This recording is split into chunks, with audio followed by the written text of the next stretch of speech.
Women's education run कर रहे हैं, तो हम आपसे ये जानना चाहेंगे कि इसमें वुमेन्स एजुकेशन का क्या रोल है? हाँ, जो आपने ये बात पूछी है जॉइंट फैमिली और विमेन एजुकेशन, मुझे लगता है इसका बहुत संबंध है।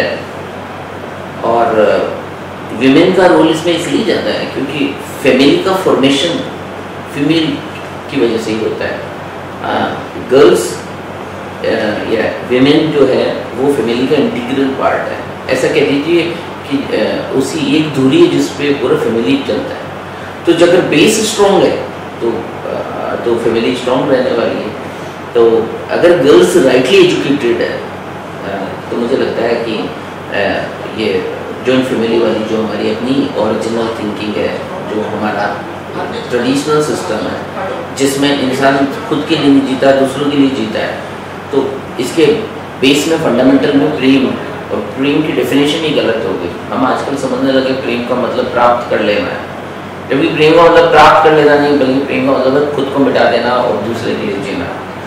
तो अगर जॉइंट फैमिली को अच्छा बनाना है तो अगर बच्चों को सबसे कोई महत्वपूर्ण शब्द अगर सिखा सकें हम लोग अपने घरों से और अपने स्कूलों में, अगर हम और स्कूल कॉलेजेस में अगर बच्चों को एक चीज़ अच्छे से समझा सकें तो पावर ऑफ लव हमारे को समझना पड़ेगा।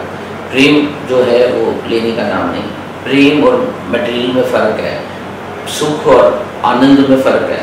सुख लेना चाहता है, आनंद देना चाहता है। सुख सेल्फलेस सेल्फिश होना है, लेकिन लव सेल्फलेस होना है। लव सबको जीतना है, सुख में कुछ लोगों को हराना है।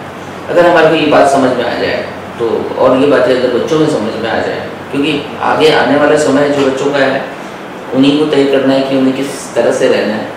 सो अगर गर्ल्स को ये बात अच्छे से समझ में आ जाए, क्योंकि गर्ल्स जो है उनमें टॉलरेंस पावर बहुत अच्छी है, गर्ल्स हैं उनका फील बेटर है, गर्ल्स जो है उनकी सोच अधिक पॉजिटिव है।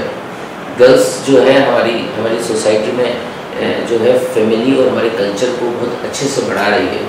आज भी हमारे देखिए गणगौर है तो उसमें मैन का रोल नहीं है, उसमें विमेन का रोल है। हमारे जितने भी ट्रेडिशन बचे हुए हैं, जितनी हमारी परंपराएं बची हुई है, उसके मूल में देखेंगे तो विमेन का रोल है।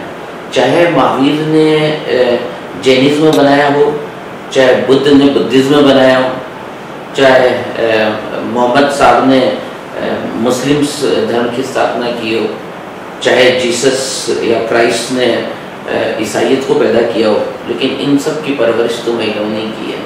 महिलाओं का जो है हमारी परंपराओं को और हमारे समाज को आगे ले जाने में बहुत ही महत्वपूर्ण रोल है। ये हम सब लोग एग्री भी है, और हम देखते भी कि आफ्टर एजुकेशन एक गर्ल जो है वो 3 फैमिली से कनेक्ट रहती है। एक तो वो फैमिली जिसमें उसका ओरिजिन हुआ, अपने फादर और मदर की फैमिली, उसमें उस गर्ल्स का बहुत इंपॉर्टेंट रोल रहता है। वो डायरेक्टली और इनडायरेक्टली उम्र उसके साथ में जुड़ी रहती है। फिर एक वो फैमिली जहाँ उसका मैरिज हुआ है, उस फैमिली से वो पूरे टाइम आफ्टर मैरिज कनेक्ट रहती है। और एक उसका एक और परिवार है जिसे बोलते हैं प्रोफेशनल फैमिली। मुझे लगता है कि जितनी भी अच्छी इन दिनों इंस्टीट्यूशंस डेवलप हुए हैं, जितने अच्छे इंफ्रास्ट्रक्चर डेवलप हुए हैं, जितने अच्छे बिजनेस हाउसेस डेवलप हुए हैं, वहाँ पे विमेन का सिग्निफिकेंट रोल है। चाहे हम अभी कल हम इंटरव्यू सुन रहे थे NGTV के एक सीनियर जो एडिटर है प्रणव साहब की बात सुन रहे थे, तो उन्होंने कहा कि NGTV में आज की तारीख में 70% रोल जो है विमेंस का है। तो विमेन जो है वो बहुत ही इंपॉर्टेंट है। जहाँ विमेन पावर होगी, जिस इंस्टीट्यूशन में विमेन होंगी, वहाँ एक फैमिली कल्चर डेवलप होगा, वहाँ एक फील होगा, वहाँ एक पॉजिटिविटी होगी, और मुझे लगता है वहाँ अपने आप ही परिवार बनता है। तो उनका सोच ठीक होना बहुत ज़रूरी है, और उनका सोच जो मैं आज इस सोसाइटी में ये चीज़ फील करता हूँ कि सोच जो है वहाँ पे हमारी सोसाइटी की मेट्रिस्टिक अप्रोच हो रही है। हम फिल्मों में भी अगर गर्ल्स को प्रेजेंट करते हैं तो हमारा वो प्रेजेंटेशन का तरीका ठीक नहीं है, और इस वजह से कुछ लड़कियाँ जो अपनी ओरिजिनलिटी को खो देती हैं। मुझे लगता है कि शिक्षा के अंदर सबसे बड़ी जो क्रांति हुई है पिछले 100 सालों में, तो मैं उसे क्रांति नहीं कह के उसे कमजोरी कहूँगा कि हम लोग कॉपी करने लगे हैं।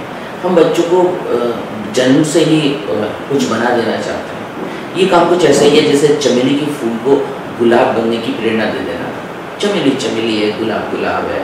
चमेली अपना अस्तित्व खो देती है जब उसे गुलाबों से मोहब्बत करना सिखाया जाता है। गुलाब लाल होता है, चमेली सफ़ेद होती है।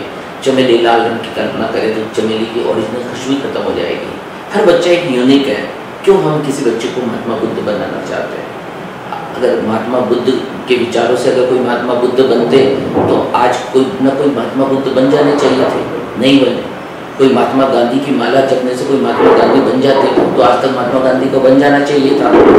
हर इंडिविजुअल डिफरेंट है, हमें इस बात को समझना पड़ेगा और उसकी इंडिविजुअल जो कैपेसिटी है, जो उसकी इंडिविजुअल पर्सनैलिटी है, उसको पढ़ने देना होगा। हम तुरंत इस काम को में लग जाते हैं कि उन्हें कुछ बनाने में लग जाता है, वहाँ हमारी सोसाइटी खत्म होती है। हर लड़की एक अलग तरह की है, हर लड़की को आगे बढ़ना चाहिए। उसे किसी फिल्म एक्ट्रेस को कॉपी नहीं करनी चाहिए, उसे किसी के भूरे बालों को देख के अपने बाल भूरे नहीं करने चाहिए, ब्राउन नहीं करने चाहिए, उसे किसी के नीले बालों से प्रभावित नहीं होना चाहिए। उसे ये देखना चाहिए कि मेरा डीएनए कैसा है। आप अपने डीएनए को पहचानिए, आप एक बेमिसाल और यूनिक चीज़ हैं।